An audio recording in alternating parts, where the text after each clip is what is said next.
Imagine, irmão, que a Igreja de Cristo, o corpo que ele mesmo edificou, se dividisse de forma tão profunda que duraria 1000 anos. Não por causa de guerras ou perseguições, mas por um gesto silencioso que rasgou a unidade de maneira irreparável.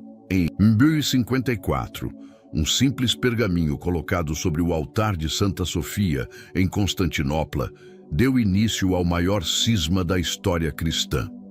Como duas partes da mesma fé, que compartilhavam os mesmos ensinamentos de Cristo, se separaram em dois mundos completamente diferentes, o que foi tão grave que até hoje católicos e ortodoxos seguem seus próprios caminhos. Essa é a história de uma divisão que não começou de uma hora para outra, mas foi forjada ao longo de séculos por disputas teológicas, diferenças culturais e, acima de tudo, por um orgulho humano que não soube se curvar diante do amor de Cristo.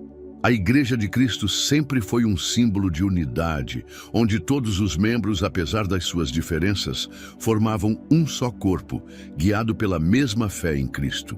Jesus, em sua oração no Getsêmani, pediu ao Pai: que todos sejam um, como tu és em mim e eu em ti.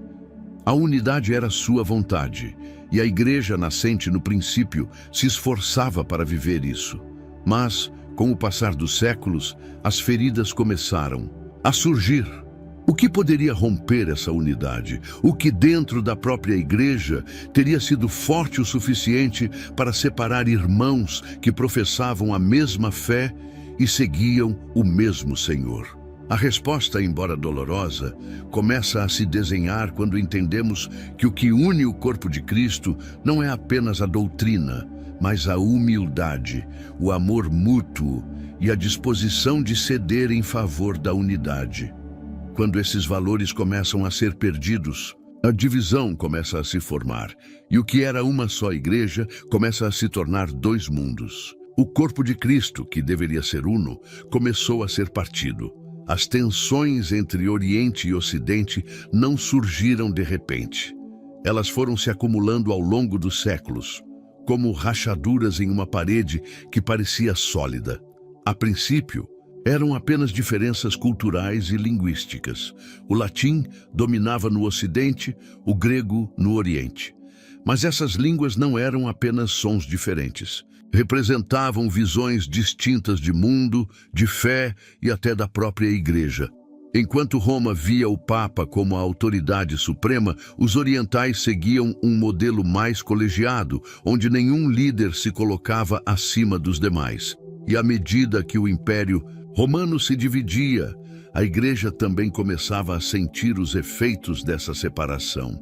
Pequenas decisões, diferenças litúrgicas e interpretações teológicas que poderiam ser resolvidas com diálogo se tornaram fontes de desconfiança.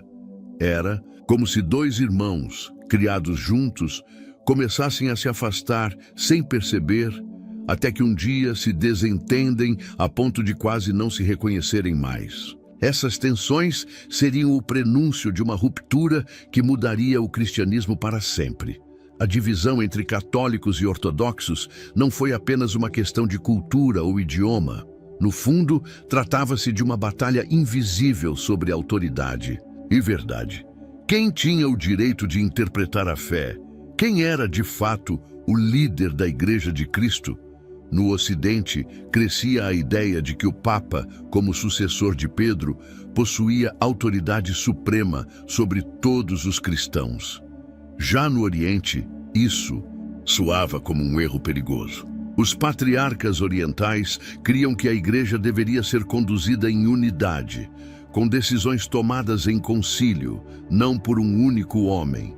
E então veio o filioque, uma simples palavra acrescentada ao credo, dizendo que o Espírito Santo procede do Pai e do Filho.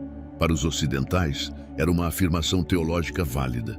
Para os orientais, era uma alteração inaceitável de um texto sagrado, feita sem consenso. Assim, uma frase tornou-se símbolo de orgulho, desconfiança e separação. Não era mais apenas uma discussão sobre doutrina, era uma luta pelo coração da Igreja. O clima entre Oriente e Ocidente já era tenso havia séculos, mas em 1054 tudo veio à tona. Foi nesse ano que o cardeal Humberto, representante do Papa, entrou na igreja de Santa Sofia, em Constantinopla, e colocou sobre o altar uma bula de excomunhão contra o patriarca Miguel Cerulário, um ato público, direto e devastador. Dias depois, o patriarca respondeu com outra excomunhão. Não houve guerra, não houve gritos, apenas silêncio e ruptura. A partir daquele momento, o corpo de Cristo já não comungava do mesmo pão. Embora as feridas já estivessem abertas, há tempos, 1054 foi o ponto sem retorno. A unidade visível da igreja se partia diante do mundo e cada lado seguia por um caminho que moldaria o cristianismo pelos próximos 1000 anos. Após o cisma de 1054, a ferida na igreja se aprofundou. O que antes era uma tensão, agora era uma divisão visível e irreversível. As excomunhões não foram imediatamente retiradas, e por mais que as tentativas de reconciliação ocorressem ao longo dos séculos, o muro entre as duas igrejas se tornava cada vez mais difícil de derrubar. Roma e Constantinopla seguiram suas próprias rotas, evoluindo de maneiras distintas. O papado romano consolidou sua autoridade, tornando-se um símbolo de poder absoluto no Ocidente, enquanto o patriarcado de Constantinopla preservava sua autonomia e a prática colegiada no Oriente. As diferenças não eram apenas institucionais. A liturgia, os sacramentos, a teologia, tudo foi sendo moldado de maneira diferente. O celibato, obrigatório no Ocidente, se mantinha como exceção no Oriente, onde os sacerdotes podiam se casar. O uso do filioque no credo separou ainda mais as duas tradições. Mais que uma questão de palavras, esse desentendimento representava um abismo teológico, um sinal claro de que os cristãos de um lado já não compartilhavam mais as mesmas convicções fundamentais que os do outro. Com o passar dos anos, o cisma não apenas se manteve, mas se institucionalizou, criando duas grandes esferas de influência religiosa, a Igreja Católica Romana e a Igreja Ortodoxa Oriental. Ambas continuaram a pregar o Evangelho e a respeitar os primeiros concílios ecumênicos, mas com visões radicalmente diferentes sobre autoridade, doutrina e a prática da fé. O cristianismo havia se dividido, e essa divisão, que parecia ser algo momentâneo, se perpetuou através das gerações, marcando a história da igreja até os dias de hoje. E hoje, o que podemos dizer?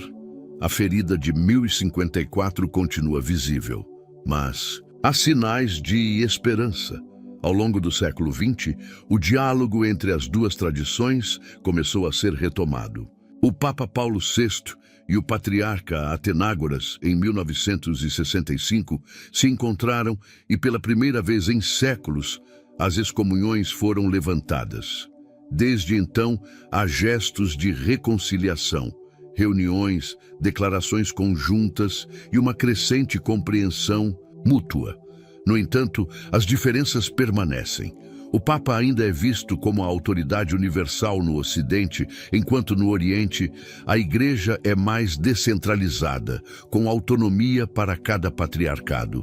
Mas talvez a maior lição que podemos aprender é que, apesar das diferenças, ambos compartilham a mesma fé, os mesmos sacramentos e a mesma esperança em Cristo. Embora a unidade plena ainda não tenha sido restaurada, o simples ato de buscar a reconciliação é um passo em direção a um futuro mais unido. O corpo de Cristo, apesar da ferida, ainda é um corpo vivo e, quem sabe, um dia seremos novamente um só. A divisão que aconteceu em 1054 nos lembra da fragilidade humana e do poder transformador da fé. O corpo de Cristo, partido em dois, ainda carrega as cicatrizes dessa separação. Mas a obra de Cristo na cruz nos chama à unidade, à reconciliação, à cura. Como cristãos, somos chamados a olhar além das diferenças denominacionais e buscar o que nos une: a fé em Jesus Cristo, a esperança na salvação e o amor que Ele nos ensinou. Não podemos esquecer que, enquanto nos separamos, o mundo fora da igreja se perde em busca de significado, e a divisão dentro de nós enfraquece nosso testemunho. A unidade não será alcançada apenas por acordos ou tratados. Ela começa nos nossos corações, nas nossas orações e no desejo sincero de viver como irmãos em Cristo. Que possamos juntos orar e trabalhar para que um dia possamos ser uma igreja unida, refletindo o amor de Deus ao mundo. A divisão ainda persiste, mas a esperança em Cristo é maior. O que você pode fazer hoje em seu coração para contribuir para essa unidade? Vamos orar por essa restauração, para que o corpo de Cristo seja finalmente um só. Chegamos ao final deste vídeo e a pergunta que fica é: o que cada um de nós pode fazer para contribuir com a unidade do corpo de Cristo? A divisão entre as igrejas ainda é um marco na história, mas nosso compromisso com a fé, o amor e a reconciliação pode fazer a diferença. Se você acredita que a unidade da igreja é possível e que podemos ser um reflexo do amor de Cristo, inscreva-se no canal, compartilhe este vídeo e deixe seu comentário. Que possamos continuar aprendendo e orando por uma igreja mais unida, para que o mundo veja Cristo em nós. Até o próximo vídeo e que Deus abençoe a todos.